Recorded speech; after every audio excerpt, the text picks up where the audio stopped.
Alien from 1979. The IMDb plot summary: after investigating a mysterious transmission of unknown origin, the crew of a commercial air spacecraft encounters a deadly life form. Obviously directed by Ridley Scott, starring Sigourney Weaver, Tom Skerritt, and John Hurt. So this was the first Ridley Scott movie I definitely saw, but like I said, I didn't really fall in love with him as a director, or really connect the director to this movie.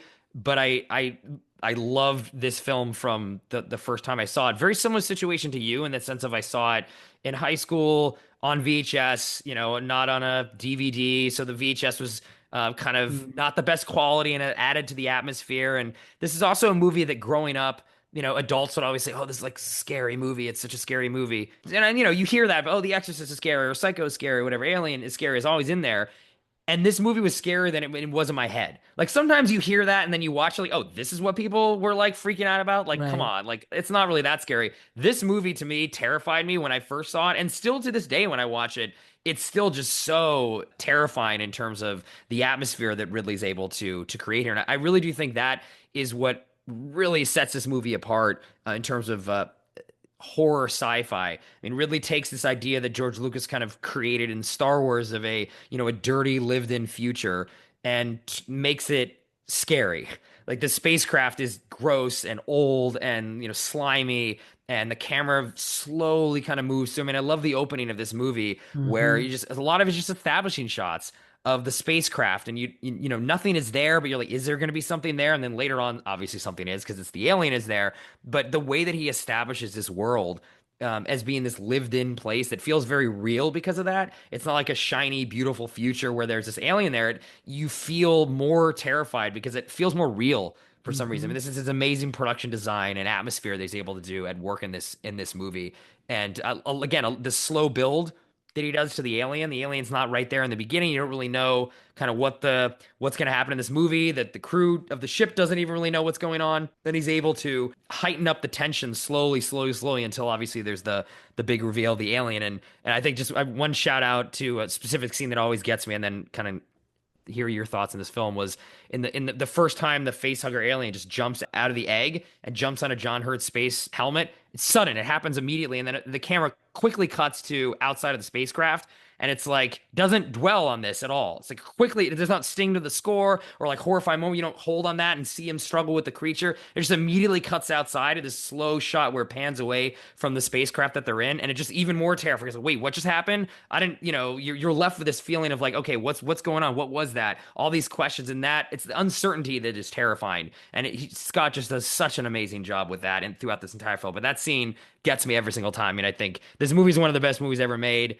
Definitely a perfect movie. I've watched it dozens of times since I first saw it back in high school in a similar situation as you, which is pretty funny. But yeah, more thoughts on Alien from you other than your first time getting it thrust upon you by an older boy holding the remote. I love I that know, story. being totally spooked by it. Yeah, yeah. No, I mean this is also a process movie for sure, but just a Hmm. darker version of it and horrifying and totally holds up. I haven't seen it that many number of times, but like rewatching it after a long time was just everything holds up so beautifully in terms of special effects, the production design.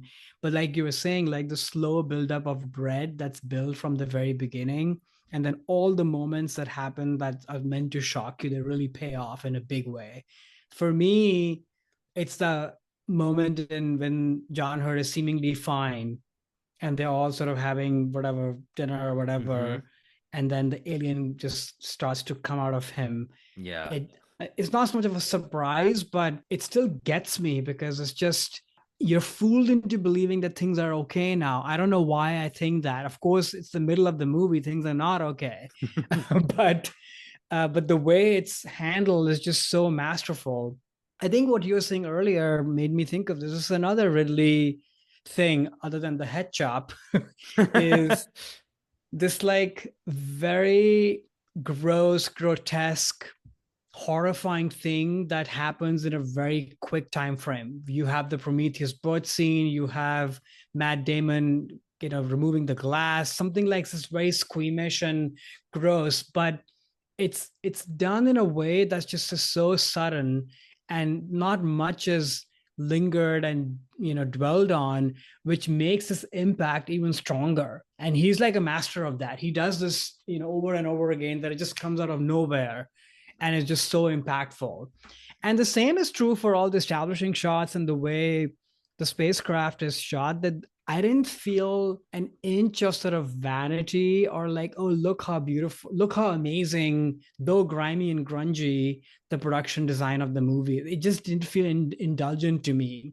It's actually very much part of the progression of the movie, that different parts of the spaceship are revealed to you. There are no like message cards or whatever to kind of give you a sense of, oh, this is that section, this is that section, and a chance for the director to kind of really linger and show you, oh, this is how amazing we made the whole thing. It Hmm. feels actually very, yeah, non-indulgent, practical, to the bone, which also who Ridley Scott is. I think he's, despite making massive giant movies, I don't think he's self-indulgent when he does No, that at absolutely all, not. which is amazing actually.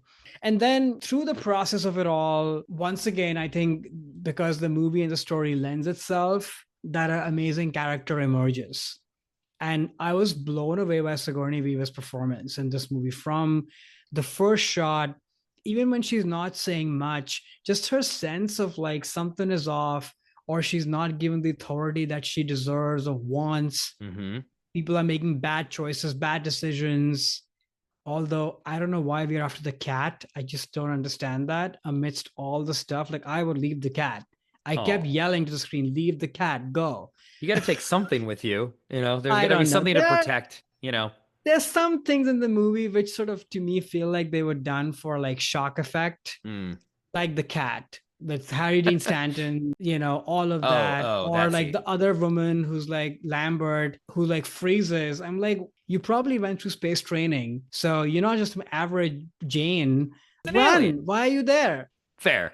It's a horror movie, right? Like there's got to be those There's got those to be moments, somebody. and Yeah, yeah, Ripley's the final girl, so she's the one who makes it out. In the end with the cat. Clearly, there's a final I cat know. too in I this know. movie. But it's funny to me that those things exist in a movie that feels so practical and lived in and Hmm. serious, that maybe these were producer notes or what, that they landed on this. I'm sure there's a lot of literature and lore on this stuff, but those are some things that I'm like, oh, it's interesting to really entertain this stuff, because that doesn't seem like him at all. I don't know.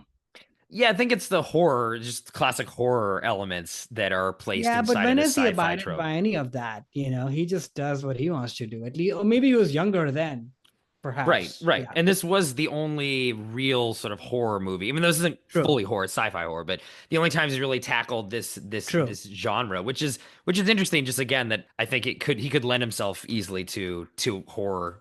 Yeah, I think it's Yeah. just the horror tropes. But no, I think to the point we were talking about earlier too, around the screenplay and the characters. I mean, Ripley, there's not much on the page per se, but Sigourney's able to put such a commanding performance in there as basically her first movie, which is also pretty incredible. And Yeah. then the story is simple, but there's also a lot kind of going on. It gets into the class politics of it, of these are the working class that are Mm-hmm. going to exploit it, but the company doesn't care about them. They're expendable. They Mm-hmm. just want the alien for, more weapons manufacturing. So I like that this is not just a bare bones, B sci-fi movie where there's an alien and attacks people. There's a lot more going on in this movie too that even gets expanded upon in, the next two alien movies as well in terms of those themes. But I think this Yeah. movie just such a good job of that, just establishing these guys of just like, hey, we're blue collar, we're just hauling this cargo. We didn't really care kind of about what's going on. Okay, fine, we'll follow the company orders because, they must care about us. And then, the twist is obviously they don't, the crew is expendable, just like companies think of their employees in that way. So I always Yeah. like that there's, more going on here too than just Totally. a horror, an alien in space. But yeah, this Totally. movie still scares me to this It's day. quite very And scary. it's such a wonderful film. Like I had to put this as number one. This is the best movie I think that he has made, and no wonder it kind of stands the test of time, and maybe is only beaten by the second one.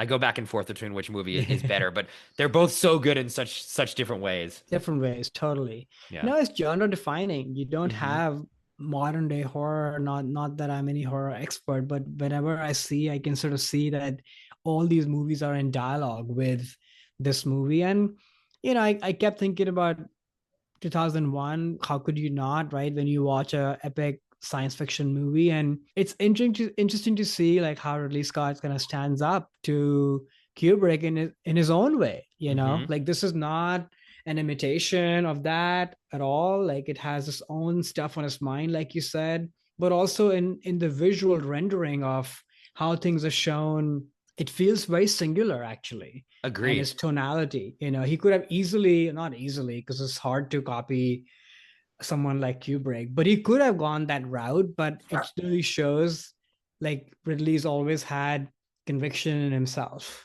Definitely. It is genre defining, even though again it has bones of 2001 of Star Wars, but Ridley Yeah. just took this to made it his own, took those pieces and assembled them into something different that is now being copied and is influenced by so many different not only sci-fi but also horror films. I mean, it really is Mm-hmm. it is a masterwork.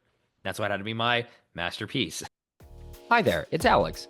If you like the review and discussion Karan and I just had, make sure you subscribe to our channel, Movies That Shaped Us, to get full episodes.